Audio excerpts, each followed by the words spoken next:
What is a data hub and how do you use it? Well, let's find out.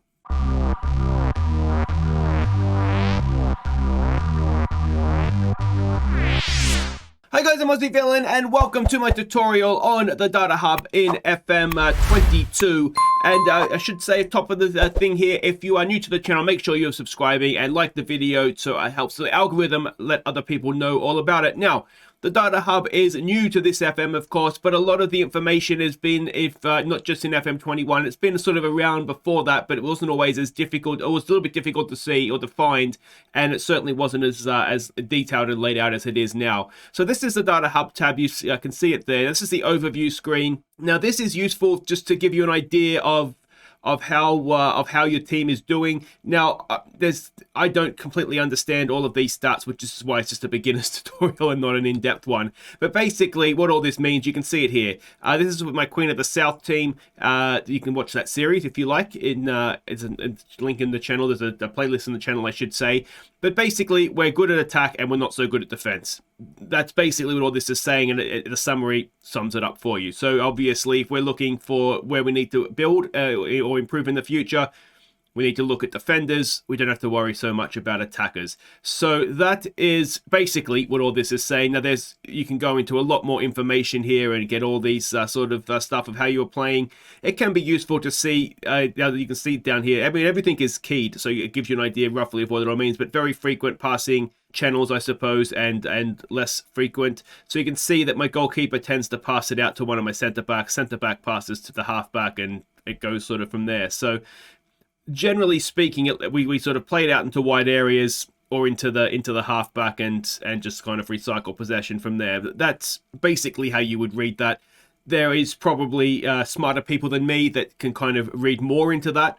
But to me, it just gives you an idea of who's playing, who's important, what roles are important, and where you could maybe, could we maybe look to use our right back a little bit more than we've been, because a lot of it's going down that left-hand side, or in this particular game it was anyway. But maybe that was what my tactics was to go down the one side. So it'll give you an idea roughly of how your tactics are working. And again, you can see it kind of sums up what has been happening in the game there. So useful information for you. And again, you can see there's going to be the XG tracker, but that's in game. But again, it's summarized for you, which is very, very useful. Defending.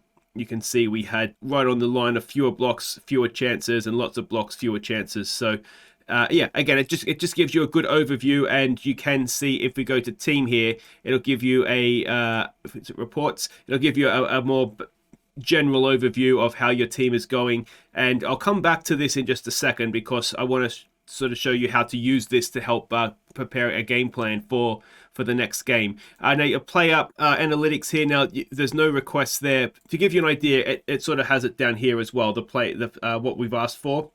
So to get an idea of a player report, we've all seen those before. Very, very useful. We can see the pros and the cons. Whether they'd be a useful signing or not. That information that we saw on the last screen. So it's all there for you, kind of laid out. And again, it is very, very, very, very useful the way that it's here. And it's one of those things. I don't think it's necessarily essential to play and do well in the game, but it definitely helps. And if you can sort of crack it, I suppose, then it is going to help you, certainly, well, whether it be in tactics or in what players that you sign. But yeah, definitely worth having a look at. Now, this is an under-18s player, so you've got to bear that in mind. And he doesn't look particularly special, as we said. But anyway, that is that. And you can see we've got sort of player reports here for a number of different players. So this looks like a good to very decent Scottish Championship striker. So, there might be something that we would be interested in signing at Queen of the South, a target man. And again, you can see it's all kind of laid out for you, and good job, SI, good job. So that is that. Now, matches. This is what I think I want to focus on for the most part here. If you go and have a look, now we saw what it did for the last match. What I wanted to show you was, if we go to last 5 matches, which is just a more broad, I suppose, version of the last match. Now, its next opponent, I think, is what I want to show you. So because we're at the end of the season, I can't really, unfortunately, show you exactly what I wanted to show you. But we'll go back and this is for the last game of the season against Dunfermline. So you get the opposition report. One thing, this is what I wanted to make sure I tell you as well. To make sure you get all this information, what you want to do is go into the scouting here.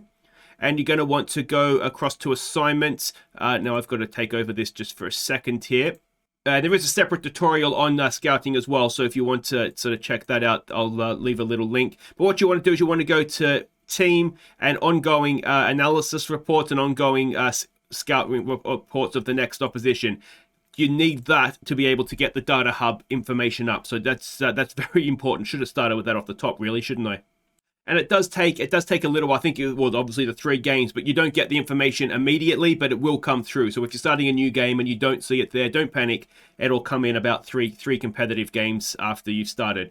But this is what I want to show you. If you go to the analysis report, now I should go through the rest of it here. There is the scouting report, which again, I find this, it's maybe useful, but if I'm completely honest, I don't really check it at all. And there's the full opposition report there. And again, useful information, but I don't particularly check it that much.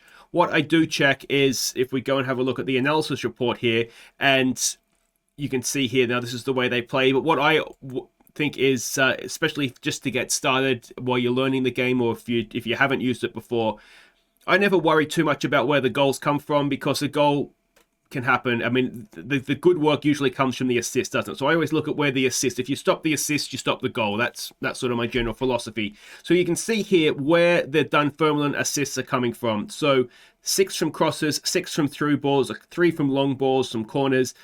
So it's they're relatively spread out, where they score their goals from. You will find some teams where they predominantly score from crosses, and you do find some teams where they predominantly score from through balls. So if that's the case, if they have one major threat, and unfortunately for the example here, Dunfermline, I really wanted to show you was the Celtic game we had, because that was very clear cut. They were a through ball side. But what you want to do then is take that information and put it into your tactics. Now it also can show you where they concede goals. Now again, look at the assist, because the assist is where the goal comes from, and they more from through balls and crosses as well, but they again don't seem to have an obvious weakness. Sometimes you will find an obvious weakness if they're conceding a lot of if you notice that they're conceding a lot from crosses, and you go and have a look here, and then there's a lot of headers. You might want to put some crosses into the box and get your big target man up top. So it's useful to see how they concede goals as well, just to tweak the way that you're playing. But so let's say here we've got crosses and through balls. How do we put that into our tactics? Now there is a tactics tutorial as well. What you would want to do, so if they're a through ball team, what I think anyway, this is just the way that I set the team up. A through ball is for them to run onto. So if you sit a little bit deeper, they're not going to have a way to run onto the ball. Compact up the line perhaps, or you can put pressure on them. That will kind of depend maybe how good they are or how good you are with work rates and whatnot. You'll find what works best for your team. And I'd say you want to defend as narrow as possible so that they don't have space in the middle of the park to get those through balls. You want to try and just clog them up as much as possible. And again, just stop the goal at its source. So you're not worried about trying to defend the through ball. You're trying to stop the through ball, basically.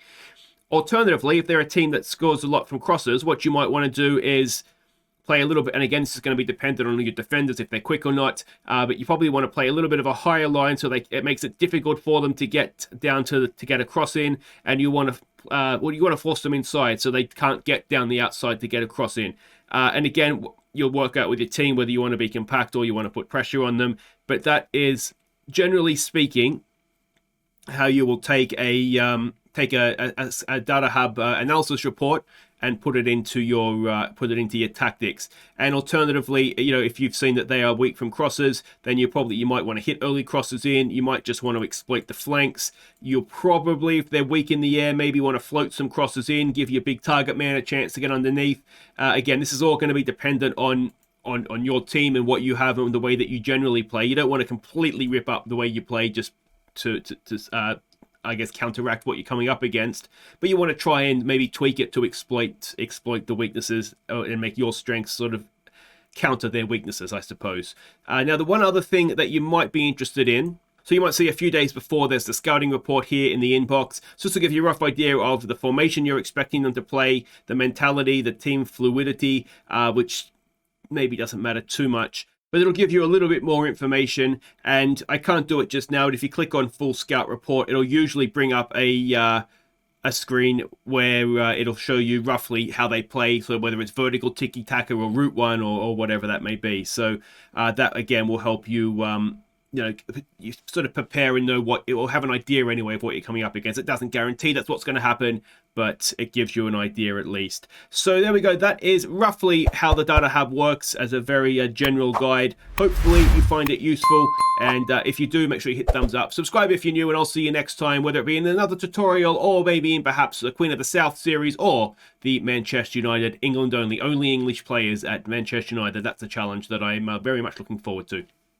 Take care.